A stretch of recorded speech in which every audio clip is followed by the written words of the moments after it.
দর্শক আসসালামু আলাইকুম, আপনাদের স্বাগত জানাচ্ছি সপ্তাহের আলোচিত বিষয় নিয়ে বাংলা ভিশনের বিশেষ আয়োজন যে কথা বলতে চাই অনুষ্ঠানে। আপনাদের সঙ্গে আছি আমি জিয়া খান। দর্শক, আপনারা জানেন এই অনুষ্ঠানের মাধ্যমে আমরা সমসাময়িক বিভিন্ন বিষয় নিয়ে আলোচনা করে থাকি। আজ আমাদের আলোচনার বিষয় সরকারি কর্মকর্তা মতিউর রহমানের ক্ষমতার দাপট ও অঢেল সম্পদ। আর এই বিষয়টি নিয়ে আলোচনার জন্য আমার সঙ্গে স্টুডিওতে উপস্থিত রয়েছেন দুজন অতিথি। তারা হলেন বদিউর রহমান, সাবেক চেয়ারম্যান জাতীয় রাজস্ব বোর্ড, এবং এম এ আজিজ, সিনিয়র সাংবাদিক। আপনাদের দুজনকে স্বাগত জানাচ্ছি। দর্শক, ছেলের ছাগল কাণ্ডের পর আলোচনায় আসেন সদ্য সাবেক জাতীয় রাজস্ব বোর্ড সদস্য, বর্তমানে অর্থ মন্ত্রণালয়ের অভ্যন্তরীণ সম্পদ বিভাগে যুক্ত মতিউর রহমান। এরপর একে একে বেরিয়ে আসতে থাকে তার দুই স্ত্রী, সন্তান এবং ভাইয়ের নামে থাকা শত শত বিঘা জমি, plot, flat, resort, picnic spot এবং ব্যাংকে রাখা কারি কারি টাকার তথ্য। সরকারি কর্মকর্তা ও তার পরিবারের অঢেল সম্পদ নিয়ে অনুসন্ধান শুরু করেছে দুর্নীতি দমন কমিশন, দুদক।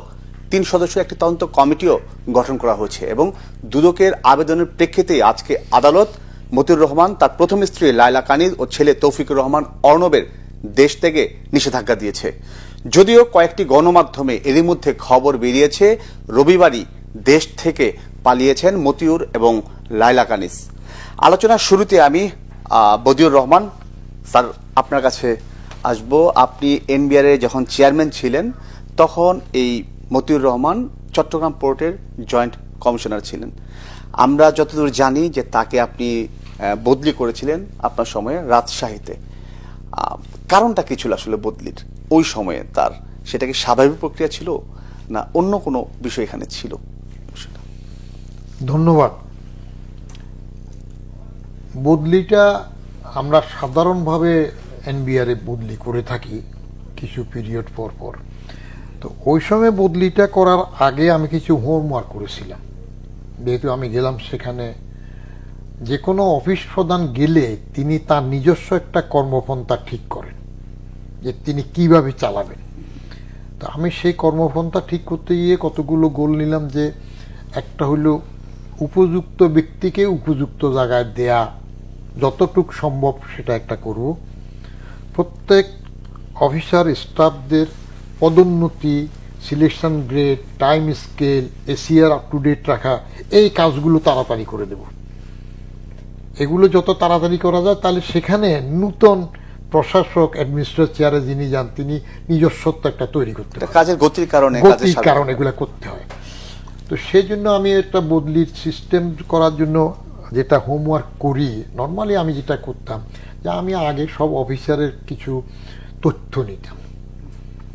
তথ্য নিয়ে তার একাডেমিক ক্যারিয়ার সহ এগুলা দেখতাম। তারপরে আমার মেম্বার সাহেবদের সাথে বসতাম। আর আমি একটা জিনিস করেছিলাম, সেখানে যেদিন বদলি করব ঠিক করতাম যাতে চাপ না আসে কিংবা তদবিরের কোনো ঝামেলা না হয়। সেজন্য যেদিন বদলি করব আগে হোমওয়ার্ক করে রেডি রেখে সেদিনই বাদ মগরিব মেম্বার সাহেবদেরকে নিয়ে বসতাম।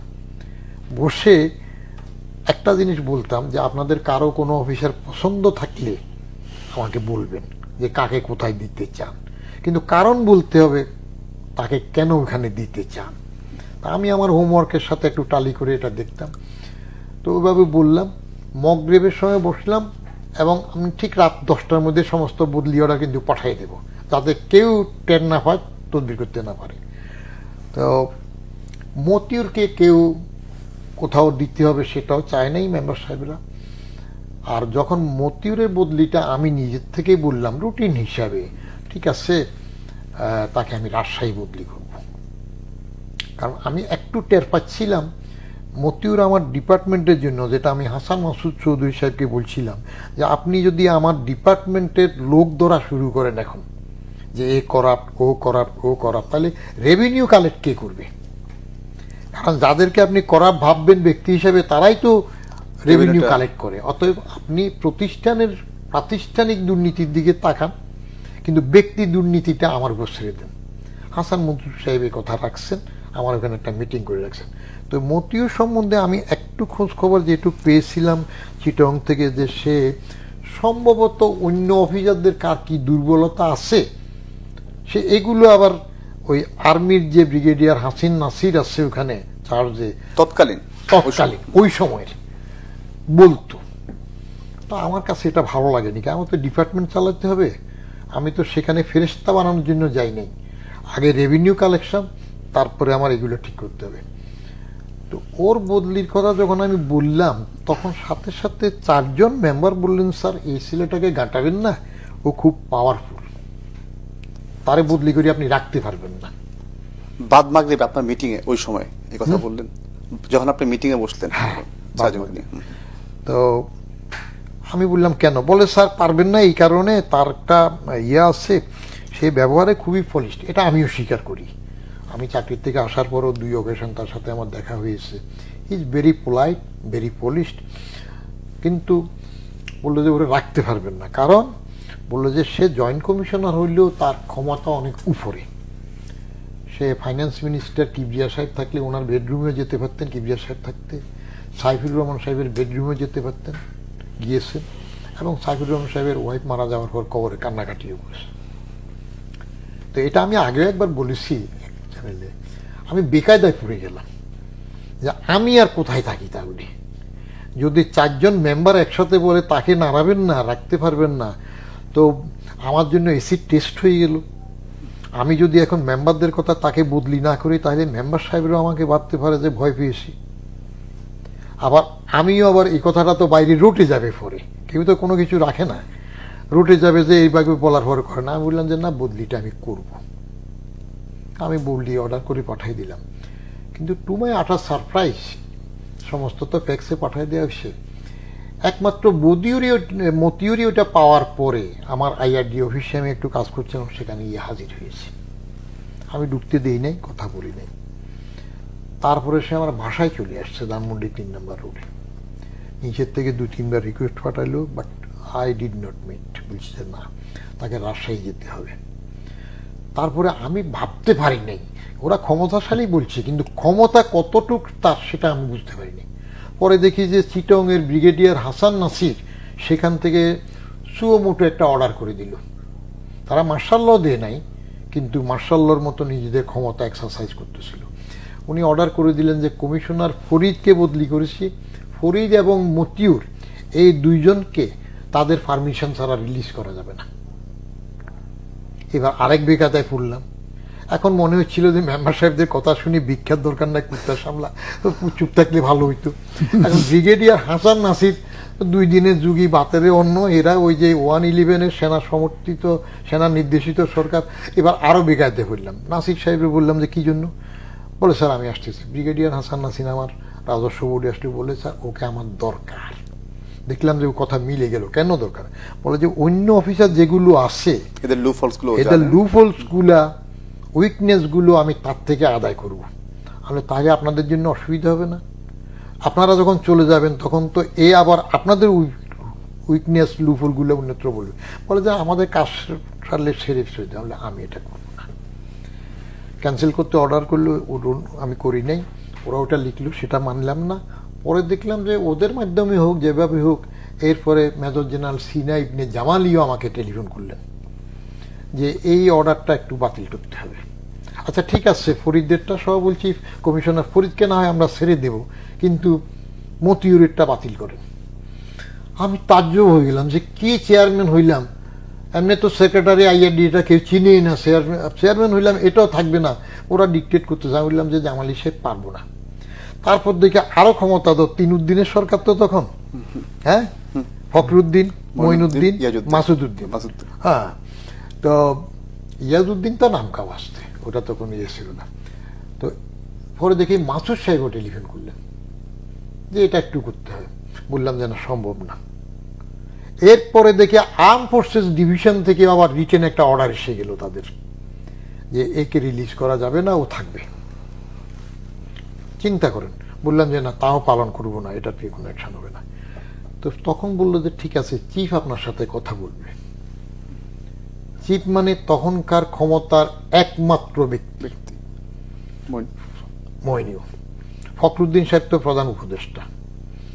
তো ফখরুদ্দিন সাহেব তো নামখাবাস্তে ছিলেন, মেইন ক্ষমতা ছিল মইনিউ এবং তাদের এই কয়েকজনের কাছে।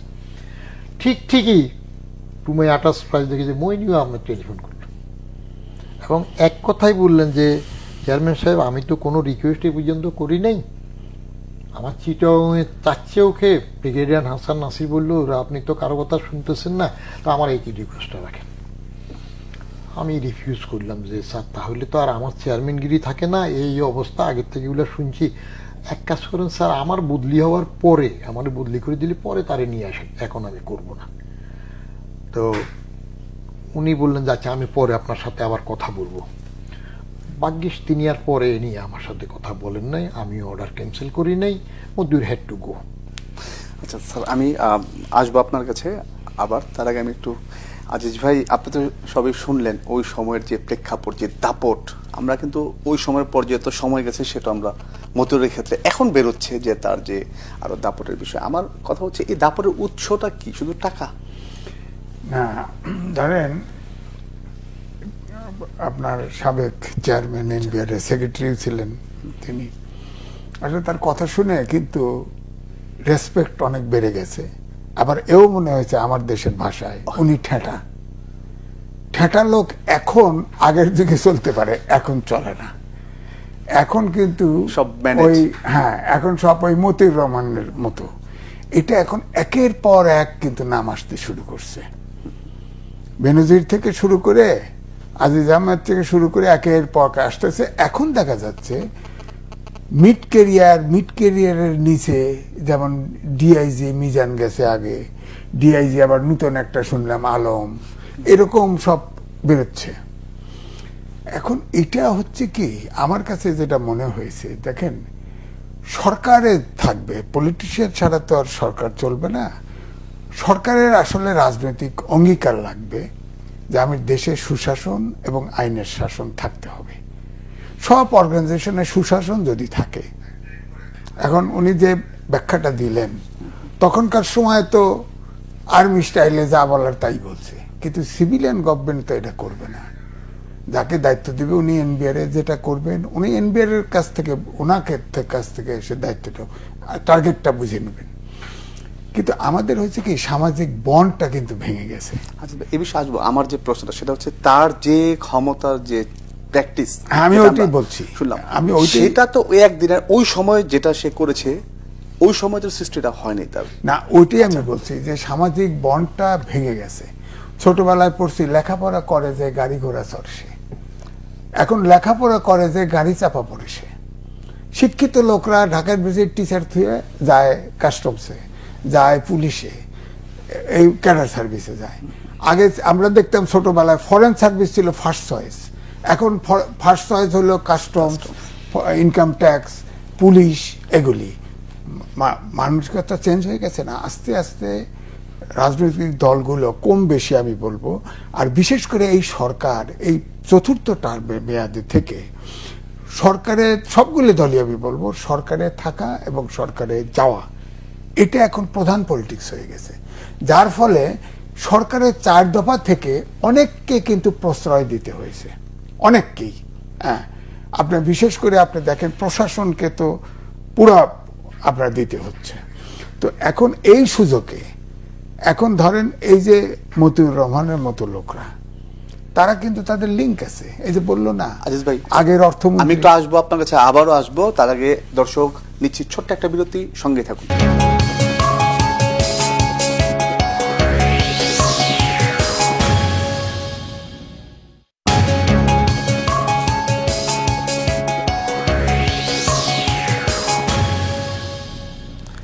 দর্শক বিরতির পর আবারও স্বাগত যে কথা বলতে চাই অনুষ্ঠানে। আমরা শুনছিলাম সিনিয়র সাংবাদিক এম এ আজিজ, তিনি বলছিলেন মতিউর রহমানের যে লিঙ্ক আপ সে বিষয়ে কথা বলছিলেন। ধরেন মতিউর রহমান সে তো অনেকটা পুরোপুরি বলা যাবে যে প্রশাসনের বাইরে, তার অপারেশনের পার্ট আর এই পুলিশের অপারেশন কিন্তু একরকম হবে না, বা আর্মির একরকম হবে না, কারণ তাদের হাতে সরাসরি ক্ষমতা, অস্ত্র তাদের হাতে।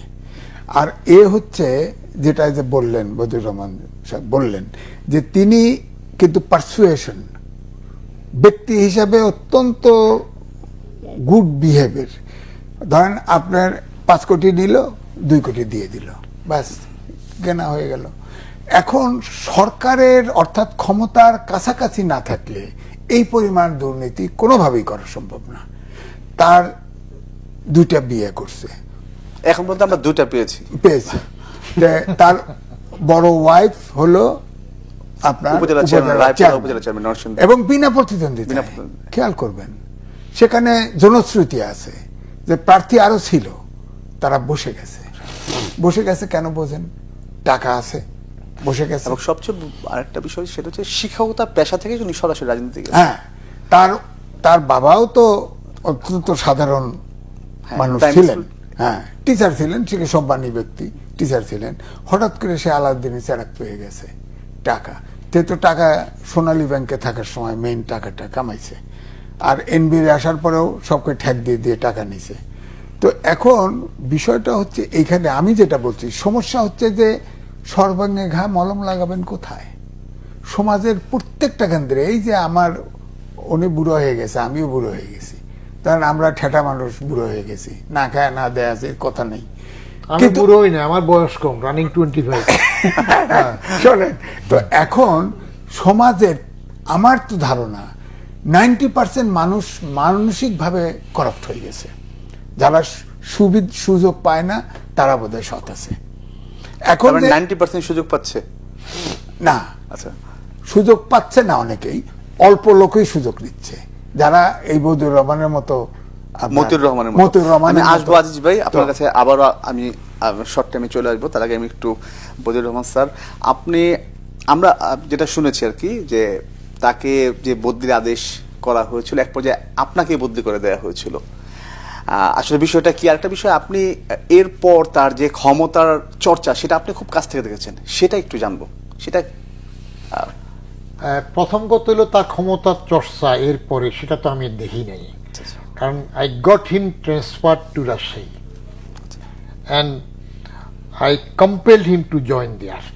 তাকে জয়েন করতে হয়েছে, সেটা ব্রিগেডিয়ার হাসান নাসিরি বলুক, মেজর জেনারেল সিনাইব নিজামানি বলুক, মাসুদ উদ্দিন সাহেব বলুক, হাসান নাসিররা ওখান থেকে অর্ডার করুক তাকে রিলিজ করবে না তাদের কনসেন্ট ছাড়া, কিংবা আর্ম ফোর্সেস ডিভিশন বলুক, এমনকি সেনা প্রধান বলুক, I did not do it. That is Badiur. যে আমি চেয়ারম্যান, আমি অর্ডার দিয়েছি আমার ডিপার্টমেন্ট, তার মধ্যে আবার এরা কারা এসে নাক গোলাবে, তাহলে আমি থাকবো না, সেটা ভিন্ন জিনিস। আমি বদলি হয়ে যাওয়ার পরে একটা কথা উঠেছে, এটা নিয়ে আমার 2টা লেখাও আছে সরকারি চাকরিতে আমার অনুভূতি সমগ্র বইতে, সেখানে 7টা বইয়ের একটা কালেকশন। ওর একটা হইল কোদালকে কোদাল বলি, ওখানে মতিউরকে নিয়ে আমার 2টা লেখা আছে। লেখাটা কি ছিল? একটা লেখা ছিল কোন এক মতিউরের চেষ্টায় নাকি আমার বদলি, এই জাতীয় হেডিং। কারণ বাইরে একটা কথা রটে গেল, তখন আমি তো একটা ফ্যাক্টর ছিলাম, আমার বদলি হওয়ার পরে সবাই ক্রেডিট নিতে লাগলো। এই যে প্রয়াত মেয়র গড়িমার্কা মেয়র, নাম করা মেয়র আনিসুলক চৌধুরী নির্মা হাঁটার সময় কয়েকজনের কাছে বলছে যে he got me transferred, NBR থেকে ওই আমার বদলি করছে। আর এক সাপ্তাহিক পত্রিকা বলতেছিল যে মতিউরি আমাকে আবার বদলি করে দিয়েছে। তো সেটা দিয়ে শুনে আমি লিখলাম যে মতিউরের চেষ্টা, একটা পুস্কে জয়েন্ট কমিশনার, তার চেষ্টায় বদিউর বদলি হয় নাই। বদিউরের বদলিটা আরো অনেক উপরে ছিল। 1 নম্বরে world bank did not like me. আচ্ছা আচ্ছা। ওয়ার্ল্ড ব্যাংককে তখন আমাদের আগের ফাইন্যান্স সেক্রেটারি জাকির আহমদ খান ছিলেন আমাদের বিকল্প নির্বাহী পরিচালক। জাকির আহমদ খান সাহেব আমাকে টেলিফোন করলেন। এখানে মতিউর রহমানের কোনো হাত ছিল না? না না, এগুলো কিচ্ছু না, একদম। মতিউর রহমানটার পুস্কে জয়েন্ট কমিশনার, সে আমার কি বদলি করবে? বদলিটা হয়েছে অন্য খান। ওয়ার্ল্ড ব্যাংক, IMF এবং ফখরুদ্দিন মির্জা আজিজ, এরাও তো সেখানকার লোক, এরাও আর আমাকে টোলারেট করতে পারতেছিল না। বদলি হয়েছে সেই সূত্রে। মতিউর আমাকে বদলি করছে, এটা কিছু ঘটে না। স্যার, বই তো আপনি লিখেছিলেন, বই নিয়ে কখন আপনার সাথে আসলে কথা হয়েছিল? কিছু বলেছিল আপনাকে মতিউর? আমি যেটা জেনেছি, মতিউরের করাপশন নিয়ে সাপ্তাহিক শীর্ষ কাগজ, ওইটার যে সম্পাদক একরাম কিছু রিপোর্ট তখন করেছিল, তার TIN কেমিক্যাল কাট করে। তো ওগুলো রিপোর্ট করার পরে মতিউর প্রেস কাউন্সিলে তখন মামলা করেছিল। সেই মামলার পরে বিচারপতি কাজী আবাদুল হক তখন ওখানে চেয়ারম্যান ছিলেন। তারা যেভাবে হোক আইদার মতিউর ম্যানেজড ইট বা যেভাবে হোক শেষ পর্যন্ত মতিউরের কিছু হয় নাই, বরং ওই সম্পাদককে একটু তারা সতর্ক করেছিল। মতিউর আমাকে এসব লেখা নিয়ে কোনোদিন কিছু বলে নাই। হি ইজ সো পলিশড এবং গুড বিহেভিয়ারের, বরং আরো 2 বার পরে আমার সাথে দেখা হয়েছে তার, মতিউরের। একবার হইল ও যখন কমিশনার মিরপুরে প্রশিকা ভবনে অফিস বসে, আমি ওখানে হাউস বিল্ডিং ফাইন্যান্স কর্পোরেশনেরও জোনাল অফিস ছিল, ওটা লোন কানেকশনে গিয়ে দেখেছি ওখানে মতিউরের নাম আছে। তো আউট অফ মাই কিউরিসিটি আমি দেখলাম যে মতিউর, কোন মতিউর, দেখি যে এই মতিউরই। আমি সৌজন্য সাক্ষাৎ করলাম, সে যথেষ্ট রেসপেক্টফুল বিহেভিয়ার করেছে। এই একবার দেখা হইল। আরেকবার দেখা হইল আপনার ওই একটা টেলিভিশনে আমি অনুষ্ঠান করতে গেলাম, দেখি যে সেখানে মতিউর বলে যে স্যার আমিও তো এই অনুষ্ঠান করতে আসছি। আজ তো ভালো কথা। চট করে সে দাঁড়াই গেল, স্যার আমি থাকলে যদি আপনি অনুষ্ঠান করতে আনইজি ফিল করেন আমার সাথে, স্যার আমি চলে যাই। আমি বললাম যে তোমার যাওয়ার কোনো দরকার নাই, আমি চেয়ারম্যান ছিলাম, তুমি জয়েন্ট কমিশনার ছিলে, এখন তুমি LTU large tax pairs unity officer, আমি রিটায়ার্ড, আমরা অনুষ্ঠান করে আসছি, আমার সাথে ব্যক্তিগতভাবে তার এইগুলা কিছু ঘটেনি। ঠিক আছে, মতিউরের বিষয়ে আমি স্যার আরেকটা বিষয় জানতে চাই, সেটা হচ্ছে অনেক ব্যবসায়ীর মুখে আমি যেটা বলতে শুনছি যে আপনার এনবিআর বিষয় নিয়ে যে 90 টাকা ঘুষ দেবো, 100 টাকা কর দিব না, এটা এক সাংবাদিক সেদিন বলছে সাক্ষাৎকারে।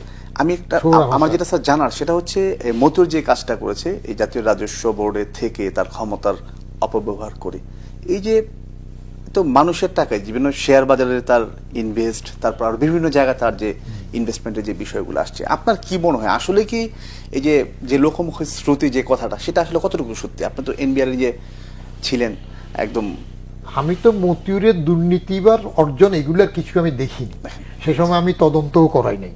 কারণ আমার যেটুকু একটু ধারণা হইল, যেটুকু তথ্য নিলাম যে তাকে চিটং থেকে সরিয়ে দেওয়া দরকার, কারণ সে আমার ডিপার্টমেন্টের জন্য ক্ষতিকারক হইতে পারতেছিল, তখন আমি রাজশাহী সরাই নিলাম। দ্যাট ওয়াজ ডান, সেখানে শেষ। ধন্যবাদ স্যার আপনাকে। আজিজ ভাই। না, আমি যেটা বলতে চাচ্ছি, দেখেন ওনার আজকে 1.5 সপ্তাহ প্রায় তার নিয়ে আলোচনা শুরু। এখন তার ঘটনাটা দেখেন, আলোচনার পরে দুদক ঘোষল। কালকেও আমি দেখছি একটা টেলিভিশনে যে দুদকের আইনজীবী খুরশিদ আলম সাহেব বলছে অনুসন্ধান চলছে, তদন্ত এখনো শুরু হয় নাই, তদন্ত শেষ হলে তারপরে উনি ওনার সিস্টেম বললেন, তারপরে এটা মামলা হলে তারপরে তার উপরে বিরুদ্ধে ব্যবস্থা নেওয়া। তো এই যে লং প্রসেস আপনি দেখেন, এরপরে আজকে আপনার তার ভিতরে কিন্তু মামলা হয় নাই, কিন্তু কোর্টে চাইছে, নিষেধাজ্ঞা চাইছে। আমি আপনার কাছে এই বিষয়ে যেতাম, নিষেধাজ্ঞা চাইছে দুদক থেকে এবং নিষেধাজ্ঞা কোর্ট দিয়েছে বলছি, কিন্তু সেটা আগে চাইল না কেন? আপনার ধরেন এনবিআর এর সাবেক কমিশনার এক নারী, তার কিন্তু মামলা হয়েছে, এটা ঠিক, তার নিষেধাজ্ঞা হয়েছে। বেনজির সাহেবের দীর্ঘদিন ভরে আলোচনা হচ্ছে, ওয়াহিদা কর কমিশনার, হ্যাঁ, বহুদিন ভরে আপনার আলোচনা হচ্ছে। আমার কথা হলো যে ভিভিড ডেসক্রিপশন দিয়ে একটা পত্রিকায় রিপোর্ট করলো, দাগ নাম্বার উল্লেখ করে টরে, দুদকের খুঁজতে এত সময় লাগলো। উনি বিদেশে যাওয়ার পরে ওনাকে হাজিরে চাচ্ছে, হাজিরে দিতে টাইম দিচ্ছে, 2 বার টাইম এক্সটেন্ড করছে। এখন কি করবে ওনাকে? বিচার কি করবে বলেন? তো ওই পিকে হালদারের মতো হবে, বাচ্চুর মতো হবে, এগুলিই তো হবে। তো এখন আমার কাছে মনে হচ্ছে এই জায়গায় আমার বক্তব্য হচ্ছে যে ক্ষমতার কাছাকাছি ব্যক্তিরা সম্পর্ক, যে অর্থাৎ আপনার যাক নিয়ে আলোচনা করছি তার এক ধরনের, আর এই যে বেনজির টাইপের যত আছে তাদের আর এক নেচারের। এখন আপনি ধরেন ইতিমধ্যে শোনা গেছে যে সে অলরেডি মতিউর তার ওয়াইফ সহ ছেলে মেয়ে সহ বিদেশে চলে গেছে। এখন তার নিষেধাজ্ঞা দিয়ে লাভ কি? অর্থাৎ ওই বলে দিয়েছে, আমাদের গ্রাম দেশে আগে বলা হতো যে আগে তো আর ব্যবসা বাণিজ্য ছিল না কম, যাদের জমি জমা ছিল তাদেরকে গৃহস্থ বলতো, গৃহস্থ। তো কয় চোরের কয় চুরি কর, গৃহস্থরের কয় সজাগ থাক, যাতে ধরাধরি হয়। তো ব্যাপারটা তো এরকম হয়েছে। আমার কাছে মনে হয় যে আপনি সেই দুদক, আপনি অনুসন্ধানের মধ্যে আছেন, রিপোর্ট পত্রিকাগুলোতে দাগ নাম্বার সহ উল্লেখ করে করে জমি জমা কোথায় কি আছে সব বলে দিচ্ছে। তা আপনারা কি বলেন? আর এই যে বেনজির বলেন, এই বৌদি বলেন, এদের তো প্রমোশন হয়েছে। যেমন বেনজির তো ইয়েও সার্টিফিকেট পাইছে, শুদ্ধ সার্টিফিকেট চাইছে। তো প্রশাসন কোথায়? আপনার গোয়েন্দা বিভাগ কোথায়? সুশাসন কোথায়? তারপরে না আর একটা লাস্ট কথা বলি, এই যে এখন আমরা মতিউর রহমান, এটা হলো পঞ্চমবার আপনার অনুসন্ধান হচ্ছে, 4 বার সে ক্লিন সার্টিফিকেট পাইছে। তো উচিত হচ্ছে দুদকের আগে 4 বার কারা তদন্ত করলো, ক্লিন সার্টিফিকেট পাইলো, তাদের তো আগে তদন্ত হওয়া দরকার। ধন্যবাদ আজিজ ভাই। আমি এই বিষয়ে আপনি শুরু করছেন, আমার ওই বিষয়ে স্যারের কাছে একটু জানার, যেহেতু আপনি স্যার ইনবিআর চেয়ারম্যান ছিলেন, দুদকের সাথে আপনার ভালো সম্পর্ক ছিল, সময় কাজ করছেন। এই যে তার বিরুদ্ধে 4 বার তদন্ত হয়েছে, 4 বার এসে সেখান থেকে ছাড়পত্র পেয়েছেন, সে তার যে অবৈধ সম্পদ নেই তারই।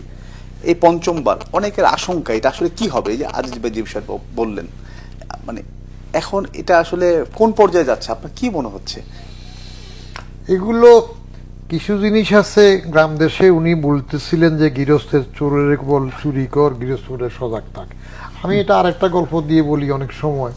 এটা হইল যে ঘরে চোর ঢুকছে, তো চোর ঢুকে মালিকের বালিশের তলার থেকে চাবি নিচ্ছে। তো মালিক বলছে দেখি বেটা কি করে। তো চাবি নিয়ে আলমিরা খুলতেছে, দেখি বেটা কি করে। আলমিরা খুলে যা যা নেয়া টাকা পয়সা সোনা দানা পোটলা বাঁধতেছে, দেখি বেটা কি করে। পোটলা নিয়ে যখন বাইরে দিতেছে বলে যে দেখি কতটুক যায়। এবার ঘর থেকে বাইরে যখন চলে গেল উঠানে, তখন বলে কিও তুমি কি, চলে গেল। আপনার সুশাসন থাকলে কঠোরভাবে, যেমন কেউ বক্তব্য দেয়, একজন সম্মানিত ব্যক্তিও বক্তব্য দিলেন যে অমুক অমুক জায়গায় অমুক মিশনে এখানে এখানে ছিল, তার সব টাকা জানলে তারপর তো বলবো সে অভিযুক্ত কিনা। তো 9 মন ঘি জুটবে, রাধা নাচবে, ততক্ষণ আপনি অপেক্ষা করতে থাকেন। যদি এই যে দাগ নাম্বার থেকে শুরু করে সবটা দেওয়ার পরে তখন কিনে আপনি নজর রাখলেন না। আবার পুলিশের আজকে খবরে দেখলাম, পুলিশের আইজি সাহেব বলতেছেন বলাও তো মুশকিল, কে কোন সময় মাইরা ফেলে কি করে, এখন তো কোনো নিশ্চয়তা নেই। যে বলতেছে যে আমরা আইনি প্রক্রিয়া ছাড়া তাকে দেশ ত্যাগ বলতে পারি না। তো নজরেও রাখতে পারেন না, আপনি দেখতেছেন না এত কিছু ঘটতেছে, আপনার সামনে দিয়ে চলে, চোখ বুদ্ধি থাকতেছেন। হ্যাঁ, দেখলেও কে বলে না, আমি বলতে পারি না। এখন এই যে পরশু বা তার আগের দিন আমি যেখানে থাকি, আমার রাস্তার মাথায় একজন মোটরসাইকেল নিয়ে এসে একটা রিক্সা থামা তার সামনে চাক্কার সাথে লাগাই দিল, তার চাকাটা টাল হয়ে গেল, ভেঙে গেল। এই মোটরসাইকেল থেকে নেমে তারে 2 থাপ্পড় দিল। কত লোক দাঁড়ানো, কেউ আগায় যাচ্ছে না। তা আমি বললাম যে কিরে বাবা এটাকে, কষা যায়েন না, এটা অটোলিক। অটোলিক, এটা এই ক্ষমতায় চলে গেলে এইভাবে হইলে ও মার খেয়ে কি করবে, কেউ তার পক্ষে নাই। তো আমার তো এমন শক্তি নাই যে ওরে আবার 2টা ঘুষি দিব, সেই শক্তি থাকলে আমি দিতাম যা হাতে। তো সিস্টেম সমাজ যদি মেনে নেয়, যেটা দুর্নীতির প্রসঙ্গ আসতেছে, আপনার 3টা কারণে দুর্নীতি বেড়ে যায় একবারে সবসময়। 1 নম্বর কারণ রাষ্ট্রীয় আইনের বাস্তবায়নের দুর্বলতা, ফাঁকফোকর চলে যাচ্ছে, 1 নম্বর কারণ। 2 নম্বর কারণ সামাজিক স্বীকৃতি। সমাজ দুর্নীতিবাজকে মেনে নেয়, আমার কোনো কাজে লাগে না, কিন্তু বড় প্রাডো গাড়ি একটা আমার তোমার গাড়ি নিয়ে আমার সামনে দিকে গেলে অযথা যাই আগায় সালাম একটা দিই, 1 পয়সাও আমার কাজে আসে না, সে চিনিও না। সমাজ মেনে নিচ্ছে, বরং সে আরো উপকারে আসে। সে ঈদের চাঁদে আপনার পকেট ভর্তির লোকজনের টাকা দিতে পারে। আগে মোল্লা মৌলবীরা এইসব দুর্নীতিবাজ ঘুষখোরের বাসায় দাওয়াত খেত না, যেত না, সামাজিকভাবে বর্জিত ছিল। এখন সেখানে গেলে হাদিয়া বেশি পায়, সেটা আরো যায়। বরং এই টাকাওয়ালা নিয়ন্ত্রণ তাদের হাতে, মসজিদ মাদ্রাসা যাই বলেন সব। আরে মসজিদ মাদ্রাসা তাদের হাতে, মানে আমি তো এইবার রিসেন্ট আরেকটা জানি যে বিক্রি করা হয়ে গেছে, সব মসজিদের কমিটি বিক্রি করে ফেলছে, ওয়ার্ডের লোকজন মিলে টাকা দিয়ে। মানে আমাদের সমাজের দুর্নীতি এখন ওই পর্যায়ে একদম, মানে এটা সর্বোচ্চ। আর নৈতিক শিক্ষা, সেটা তো ধর্মের, আল্লাহরে ভয় করলে আর কিছু আইন লাগে না, সেটা তো নাই। অতএব ওই আমি একটা আগেও বলি, মানুষের সম্পদের মোহ সম্পর্কে প্রতিজন আল্লাহ নিজেই বলতেছে, আল্লাহকুম মুতাকাসসুর, সম্পদের প্রাচুর্যের প্রতিযোগিতা তোমাদেরকে মহাচ্ছন্ন রাখবে। পরের আয়াতে 17 হচ্ছে কতক্ষণ পর্যন্ত হাত্তা জুরুতুল মাকাবির, কবরে যাওয়ার আগ পর্যন্ত এটা চলবে। তো হবে, হতে থাকবে, লাভ পর্যন্ত ভালো, কিন্তু একার যুগে লোভ হয়ে গেল তখনই ঝামেলা। ধন্যবাদ স্যার। আজিজ ভাই, আপনার কাছে আমি আরেকটা বিষয়, সেটা হচ্ছে এই মতিউর প্রথমে তার ছেলেকে অস্বীকারই করলেন, কিন্তু আমার আপনার কাছে প্রশ্ন, অস্বীকার করার এটা ছেলেকে বাঁচানোর চেষ্টা ছিল নাকি নিজে বাঁচার চেষ্টা ছিল? না, দেখেন, যখন এটা বিশেষ করে মাস মিডিয়া পত্রিকায় আসার আগেও ওই যে ছাগলটা, খাসিটা ভাইরাল হয়ে গেছে এবং তার গাড়ি, তাকে যখন অস্বীকার করছে, তার এমপি হচ্ছে তার আত্মীয়, অর্থাৎ এই যে বড় ওয়াইফের, কিন্তু সে বড় ওয়াইফ এমপি সাহেবের বোন না কি হয়, তাকে জিজ্ঞেস করছে, সে বলে দিছে যে হ্যাঁ তার ছেলে সে। এটা বড় ওয়াইফ না ছোট ওয়াইফ? ছোট ওয়াইফ, ছোট ওয়াইফ, হ্যাঁ, ফেনী, সে বলে আমাদের দিছে। নিজাম হাজারি, হ্যাঁ, বলে দিছে, কারণ বলে দিছে তার বোনের ছেলে, সে সত্য কথা বলছে, সে সত্য কথা বলে।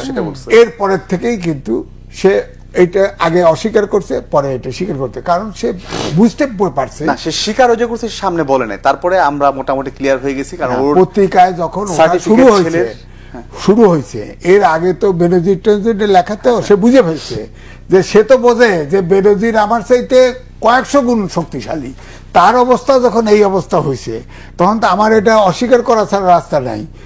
এই যে চিন্তা করেন, নিজের ছেলে তাকে অস্বীকার করছে, সে আমার সম্পদের মোহ, এই যে সম্পদের মোহ অথবা বিপদ থেকে বাঁচা চেষ্টা করা, যে এরপরে এটা আড়াল হয়ে যাবে বা আমার দিকে টার্গেট হবে না।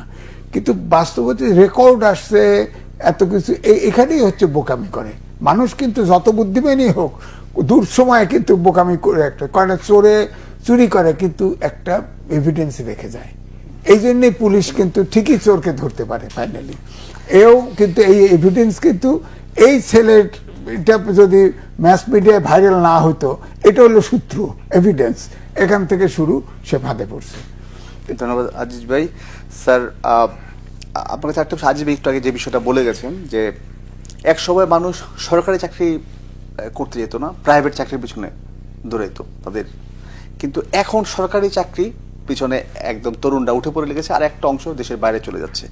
আমার প্রশ্ন হচ্ছে, এই যে সরকারি চাকরি আলাদা চেরাগ মনে করা, কিংবা অনেকে মনে করছে দুর্নীতির লাইসেন্স, এটা একটা, এটার বিষয়ে আপনার একটা মন্তব্য জানবো। আর একটা বিষয় হচ্ছে, সরকারি চাকরিতে সম্পদ বিবরণী জমা দেওয়ার একটা নীতিমালা রয়েছে, একটা বিধি রয়েছে, সেটা আসলে কতটা মানা হচ্ছে? আপনার প্রথম, সরকারি চাকরির প্রতি প্রেফারেন্স কেন? প্রত্যেকটা মানুষের মধ্যে তার একটা আগ্রহ থাকে, একটা পজিশনে যাবে। চাকরি সবটাই আছে, টাকা অনেক বেশি আছে, কিন্তু সামাজিক স্বীকৃতিতে সরকারি চাকরির একটা মান মর্যাদা আছে।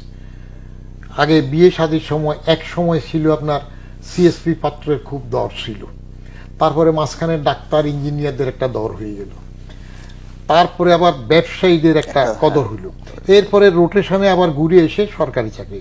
সরকারি চাকরিটা এমন একটা মজার জিনিস যে, বিশেষ করে এই যে এখন শেখ হাসিনার আমলে তো সরকারি চাকরিওয়ালাদের আমি বলি যে কি বাকি রেখেছে, শুধু একটা কথা যদি শেখ হাসিনা বলে দিত যে যারা বিয়ে করে নাই মহিলা বা পুরুষ, তাদের স্বামী বা স্ত্রীও উনি দিবেন, এটা সারা সরকারি চাকরিওয়ালাদের সর্বাত্মক সুবিধা দিয়েছে।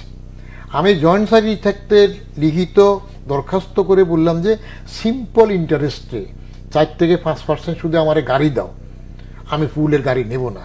তখন এস্টাবলিশমেন্ট আমাকে লিখিত জবাবও দিয়েছিল যে এটা সম্ভব না। আমি কিন্তু ক্যালকুলেট করে দিয়েছিলাম একটা ড্রাইভারের বেতন, তার ওভার টাইম, তারপর সব কিছু মিলে কত খরচ হয়, আর আমার দিলে কত খরচ না।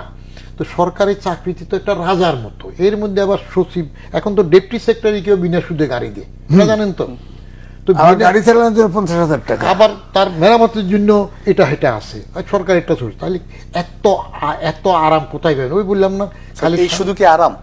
আরে উড়ুপুপি আছে, আপনি সবটা তো সুযোগ পাইতেছেন, বাকি কোনটা? তারপরে আরেকটা সুবিধা হইল, সরকারি চাকরিতে নর্মালি যত দুর্নীতিবাজি হোক খুব কম লোকের চাকরি যায়, হায়ার অ্যান্ড ফায়ার সিস্টেম খুবই কম, অ্যাকাউন্টেবিলিটি খুবই কম। যদিও আমরা বলি there is a grey area between honesty and dishonesty, between black and white, there is grey area between black and white, চুল সাদা হওয়ার আগে একটু ধূসর হয়, but there is no grey area between honesty and dishonesty. এটা demarcate কেউ করছে না। বুয়া মুক্তিযোদ্ধা সার্টিফিকেট দিয়ে সচিব চাকরি করে যায়, তার কি চাকরি গেছে? আমরা একদম শেষ দিকে একদম অনুষ্ঠান একটু কিছু হয়। শেষ করেন। আমার যে বিষয়টা সরকারের বিধিমালা সম্পদ বিবরণী দেওয়ার বিধিমালা আছে, এখনো আছে। ইনকাম ট্যাক্স রিটার্নেও তো দেয়া হয়, ইনকাম রিটার্ন তো সবসময় দিতে হয়, কিন্তু সেগুলা কে তদারকি করবে, কে দেখবে? দেখতে হবে তো, জানে তো অনেকে। কোরাস গেয়ে যদি আপনি দুর্নীতির স্লোগান দিতে থাকেন, সবাই যদি একজোটে থাকে, আমরা মামারা সবাই মিলে, তাহলে তো এটা ঘটবে। ধন্যবাদ স্যার। আজিজ ভাই, আমরা একদম শেষ দিকে এই যে স্যার যে বিষয়টা বললেন সরকারি চাকরির বিধিমালা, এটা দিয়ে আমি আপনাকে দিয়ে হয়তো অনুষ্ঠান শেষ করব। সেটা হচ্ছে কাগজের নিয়মে জমা দিচ্ছে বিধিমালা, এই যে শিথিলতা কিংবা একটা উদাসীনতা, সেটাই কি উস্কে দিচ্ছে সরকারি? 3 নাম্বার নিয়ম করা হয়েছে, 3 নাম্বার ছাড়া ব্যাংক অ্যাকাউন্ট খোলা যায় না। সবাই এটা খোলে, কিন্তু ওইটি কিন্তু একটা প্রকৃত হিসাব না। মূল কথা হচ্ছে, আগে উনি চাকরি করছেন, আগে 1 বছর প্রতি বছর তার সম্পদের হিসাব দিতে হতো। এখন এটা করা হয়েছে 5 বছর পর একবার। সেটাও এখন প্রশাসন বলতেছে না, হিসাব লাগবে না। অর্থাৎ অবারিতভাবে তারা টাকা রোজগার করবে। এই 2, এই যে আপনার এই দুর্নীতির কথা ওঠার পরে পুলিশ অ্যাসোসিয়েশন থেকে স্টেটমেন্ট দিচ্ছে না? স্টেটমেন্ট দিয়ে তো মোটামুটি ভাবে মিডিয়াকে কিন্তু এক ধরনের বশসা করেছে, অর্থাৎ হুঁশিয়ার করেছে যে তদন্ত প্রমাণ, সাংবাদিকরা কোনদিন প্রমাণ করলে তো বিচারই হয়ে যায়, প্রমাণ তো করবে হাইকোর্ট, সুপ্রিম কোর্ট পর্যন্ত যাবে, সুপ্রিম কোর্ট ফাইনালি তাকে জেল ফাঁস দিবে। সাংবাদিকদের কাজ হচ্ছে দুর্নীতি উন্মোচন করা। ধন্যবাদ, সেটা তো ধন্যবাদ স্যার আপনাদের দুজনকেই বাংলা ভিশনে আসার জন্য। দর্শক, যে কথা বলতে চাই আজ এ পর্যন্তই। আবার দেখা হবে আগামীকাল একই সময়ে। সবাই ভালো থাকুন, সুস্থ থাকুন।